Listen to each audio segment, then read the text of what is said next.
کیوں نہیں، بھلا کیوں نہیں، بھلا بلکہ بات یہ ہے کہ جس نے اپنا چہرہ، اپنی ذات اللہ تعالیٰ کے سپرد کر دی اور ہو بھی وہ محسن، تو اس کا اجر اس کے رب کے پاس ہے۔ اور ایسے تمام لوگوں کے لیے خوشخبری ہے کہ انہیں کوئی خوف نہیں ہوگا اور وہ بالکل بھی غمگین نہ ہوں گے۔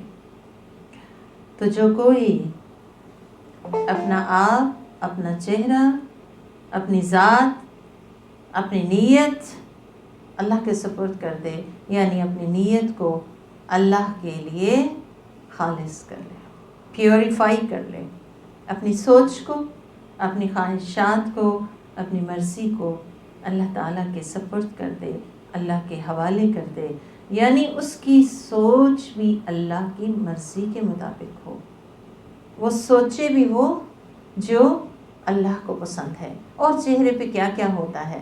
آنکھیں دیکھے وہ جو اللہ کو پسند ہے، اور چہرے پہ کیا ہوتا ہے؟ کان سنے وہ جو اللہ کو پسند ہے، اور چہرے پہ کیا ہوتا ہے؟ ہماری زبان بھی اسی کے اندر آتی ہے، اس باؤنڈری کے، چہرے کی باؤنڈری کے اندر آتی ہے، بولے وہ جو اللہ کو پسند ہے، یعنی وہ پورے کا پورا اپنی مرضی کو، اپنی ہر چیز کو، اپنی ہر فیکلٹی کو اللہ سبحانہ و تعالیٰ کے سپرد کر دے، کہ اگر اپنی خواہش اللہ کی رضا کے علاوہ ہے تو اپنی خواہش کو پیچھے کر دے اور اللہ تعالیٰ کی خواہش کو ترجیح دے اور اس کو اپنا لے۔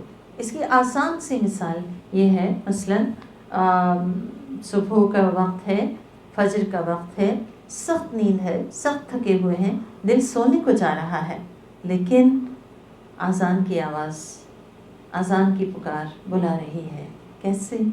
حی علی الصلاح، آؤ نماز کی طرف، حی علی الفلاح، آؤ فلاح کی طرف۔ تو انسان کا دل تو چاہ رہا ہے کہ وہ بھی سوئے، وہ تھکا ہوا بھی ہے، یہ اس کی بنیادی ضرورت ہے کہ وہ اپنی تھکاوٹ نیند کے ذریعے سے اتارے، لیکن جو ہی اللہ کا بندہ، مسلمان بندہ، جس نے اسلام کا اقرار کیا، وہ بندہ جس کے دل کے اندر ایمان ہے، جس کے زبان پہ اسلام کا اقرار ہے سچا، تو وہ کیا کرتا ہے؟ وہ اٹھ پڑتا ہے اور ناگواری کے باوجود ٹھنڈے پانی سے وضو کرتا ہے اور اللہ کے حضور ہاتھ باندھ کے کھڑا ہو جاتا ہے۔ یہ ہے دراصل اسلام، کہ اپنی سوچ، اپنی عقل، اپنی مرضی سب کو اللہ سبحانہ و تعالیٰ کے حوالے اس طریقے سے کرنا کہ باقی تمام چیزیں سیکنڈری ہو جائیں۔ اور پھر فرمایا وَهُوَ مُحْسِن، اور ساتھ میں وہ محسن بھی ہو۔ تو یاد رکھیں، اسلام عہد ہے، اور احسان ان تمام کاموں کو جن کا حکم اسلام دیتا ہے ان کو خوبصورتی سے کرنے کا نام ہے۔ یعنی محسن وہ ہے کہ جس کے کام بہت اچھے ہیں، وہ حسن معاملہ کرنے والا ہے، وہ ہر کام اللہ کے لیے کرنے والا ہے، چاہے وہ عبادات ہوں یا معاملات ہوں، یعنی اللہ کے ساتھ معاملہ ہو یا بندوں کے ساتھ معاملہ ہو، وہ اپنی بیسٹ ایفرٹ، اپنی بیسٹ صلاحیت، اپنی بیسٹ انٹینشن، اپنی بیسٹ پرفارمنس کے ساتھ کرنے والا ہو۔ اس کی نماز بھی بہت اچھی ہو، اس کا صدقہ خیرات بھی بہت اچھا ہو، اس کا اخلاق بھی بہت اچھا ہو، اس کا رویہ بھی بہت اچھا ہو، اس کا معاملہ بھی بہت اچھا ہو، اس کا لین دین بھی بہت اچھا ہو، اس کی زندگی کا ہر شعبہ، چاہے وہ تجارت ہے، سیاست ہے، قیادت ہے، جو سیاحت ہے، سب کا سب بہت خوبصورت ہو، اور خوبصورتی کا مرقع، خوبصورتی کا سمبل، اصل مجسم خوبصورتی کس میں ہے؟ محمد صلی اللہ علیہ وآلہ وسلم کے بتائے ہوئے طریقے میں، آپ کے اسوہ حسنہ میں۔ تو اللہ کا وعدہ ہے فَلَهُ أَجْرُهُ عِنْدَ رَبِّهِ، اس کا اجر اس کے رب کے پاس محفوظ ہے۔ جو ایفرٹ اس نے لگائی، جو کوشش اس نے کی، جو تکلیف اس نے اٹھائی، جو پیمنٹ اس نے کی، جو وقت اس نے لگایا، جو کچھ بھی اس نے اللہ سبحانہ تعالیٰ کے راستے میں لگا دیا، وہ سب اس کے رب کے پاس قابل قبول ہے. اس کے لیے خوشخبری ہے کہ اس کے رب کے پاس وہ سب محفوظ ہو گیا ہے اور اب وہ جنت میں جائے گا. اس کا کیا ہوا ضائع نہ ہوگا، اگرچہ دنیا میں اس کو کوئی بھی کامیابی نہ ہی ملی ہو. اور دوسرا وعدہ اللہ تعالیٰ کا کیا ہے کہ ایسا شخص خوف سے اور غم سے محفوظ ہو جائے گا اس دن، خاص طور پہ کہ جس دن لوگ سخت ڈر رہے ہوں گے، سخت غم زدہ ہوں گے، سخت پریشان ہوں گے. یہ سب وعدے، یہ سب فیوز و برکات کس کے لیے ہیں؟ جو اپنی نیت کو، اپنے ہر کام کو اللہ سبحانہ تعالیٰ کے لیے پیوریفائی کر لے اور اس میں کسی طرح کی کنٹامینیشن نہ کرے، کسی اور کو شامل نہ کرے کہ اللہ بھی خوش ہو جائے، بندہ بھی خوش ہو جائے. نو، اللہ ہی کی رضا اس کی مقصود ہو. وہ اپنا سب کچھ سنت کے تابع کر دے، دیکھے وہ جو اس کو پسند ہے، کرے وہ جس کا حکم اس نے دیا، سنے وہ جو اس کو محبوب ہے، اور پھر سارے کے سارے کاموں میں خوبصورتی کے ساتھ کام کرنے والا ہو. ہر کام کو جو اللہ کے لیے وہ کر رہا ہے اسے بہت زبردست طریقے سے کرے. اور سب سے پہلی چیز اس میں یہ آتی ہے خوبصورتی سے کام کرنے میں کہ انسان اس کو ویلیو دیتا، اس کے نزدیک وہ قابل قدر ہو کہ یہ میں اللہ کے لیے کر رہی ہوں، یہ پریزنٹیشن مجھے اللہ کو دینا ہے. جب ہم نے دنیا میں کوئی پریزنٹیشن دینی ہوتی ہے، ہم اس کی کتنی تیاری کرتے ہیں اور اپنی فل ایفرٹ لگاتے ہیں کہ ہم اس کو بہترین طریقے سے پریزنٹ کر سکیں. تو میں اور آپ جو کام بھی کر رہے ہیں، اللہ سبحانہ تعالیٰ کو پریزنٹ کر رہے ہیں، ہمیں سوچنا تو چاہیے کہ کیا یہ پریزنٹیشن اس قابل ہے کہ وہ رب العالمین کو پیش کی جا سکے. تو محسن وہ ہے جو بہت خوبصورتی سے کام کرتا ہے، جو خود کم حق پہ راضی ہو جاتا ہے، اللہ کے فیصلوں پہ بھی راضی ہو جاتا ہے، بری تقدیر پہ بھی راضی ہو جاتا ہے، اور جب بندوں سے معاملہ آتا ہے تو خود کم حق لے کے بھی راضی ہو جاتا ہے، لیکن دوسرے کو اس کا حق پورا دینے کے ساتھ ساتھ کوشش کرتا ہے کہ اس کے حق سے بھی بڑھ کے دے. جو دکھاوے کے لیے نہیں بلکہ اپنے رب کا چہرہ پانے کے لیے کام کرتا ہے، جو ہر کام میں سنت کو فالو کرنے والا ہوتا ہے. کہ اللہ سبحانہ تعالیٰ نے فرمایا ہے لَقَدْ كَانَ لَكُمْ فِي رَسُولِ اللَّهِ أُسْوَةٌ حَسَنَةٌ، تمہارے لیے اللہ کے رسول کی زندگی میں اسوہ حسنہ ہے، بہترین نمونہ ہے. یاد رکھیں، سنت کی پیروی صرف زبانی کلامی باتوں کا نام نہیں، بلکہ سنت کی پیروی بھی تبھی ہو سکتی ہے کہ جب ہم سنت کی کچھ حدود کا خیال رکھیں اور کوئی بھی کام کرتے وقت یہ ذہن میں رکھیں کہ میرے پیارے رسول نے یہ کام کس طرح کیا تھا. مثلا اب جیسے عید الاضحیٰ کا موقع آ رہا ہے، قربانی کرنا سنت ہے عید الاضحیٰ پہ.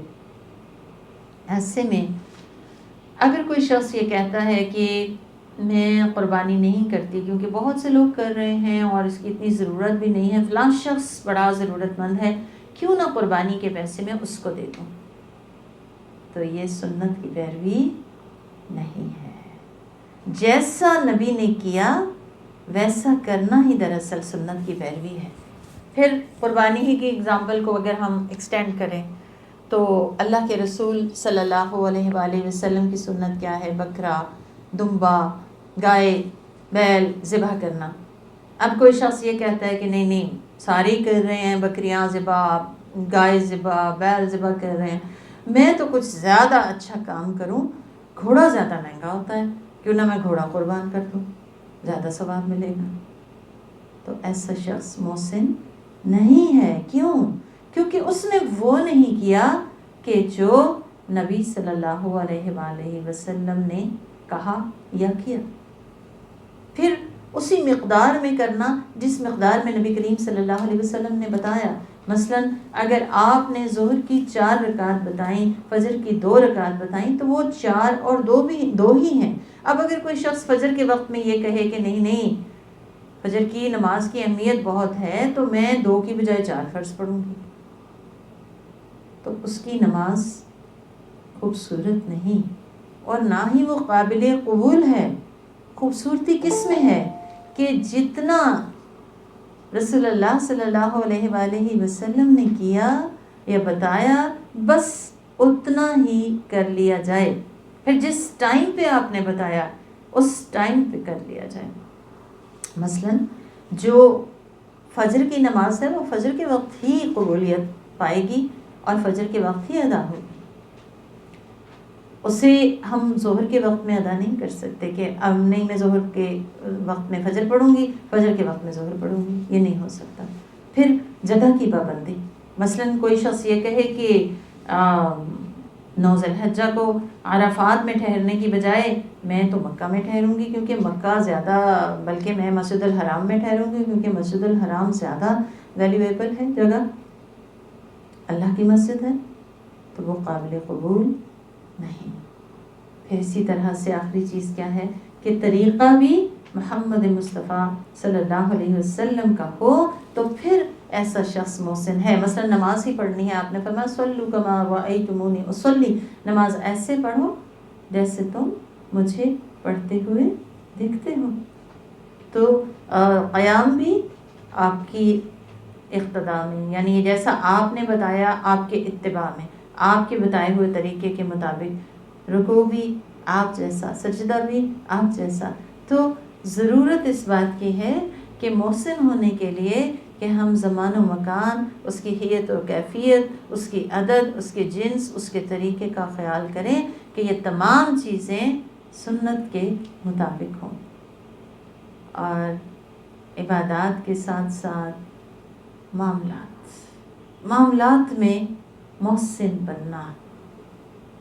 اور سب سے بڑے محسن آپ صلی اللہ علیہ وسلم کی ذات ہے، آپ سے اچھا اخلاق کسی کا ہے ہی نہیں، تو آپ کا ہر طریقہ خوبصورت ہے، آپ کا سونا، آپ کا جاگنا، آپ کا چلنا، آپ کا پھرنا، آپ کا اٹھنا، آپ کا بیٹھنا، آپ کا بولنا، آپ کی تمام چیزیں ان کی پیروی کرنا۔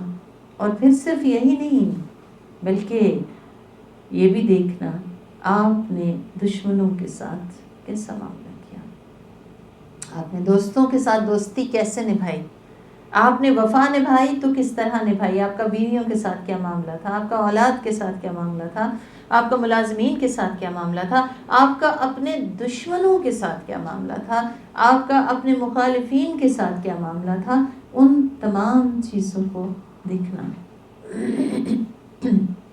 یعنی ایسا شخص جس میں یہ 2 چیزیں آ جاتی ہیں، اسلم وجہہ للہ اور محسن، تو وہ پھر کیا کرتا ہے، وہ اپنی ہر چیز کو، اپنے ہر معاملے کو اللہ سبحانہ وتعالیٰ کی رضا کے تابع کر دیتا ہے، رسول کے طریقے کے تابع کر دیتا ہے۔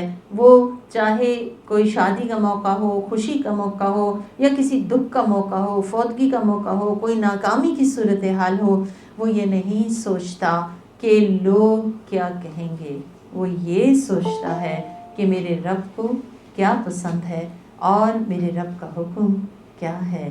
تو پھر ایسا شخص، اس کے لیے اللہ تعالیٰ کا وعدہ ہے کہ اس کا اجر ضائع نہیں ہوگا، اس کا اجر اللہ کے پاس محفوظ ہے، اور اس کو اس کا اجر مل کے رہے گا۔ اور اس کے ساتھ ساتھ یہ کہ وہ دن جو بہت مشکل دن ہے، وہ دن جس دن ہر شخص خوف زدہ ہوگا، ایسا شخص خوف سے محفوظ ہوگا۔ وہ دن جو کہ انسان کو سخت غمگین کر دینے والا دن ہے، وہ اس دن وہ اس غم سے بھی محفوظ ہوگا۔ کیوں؟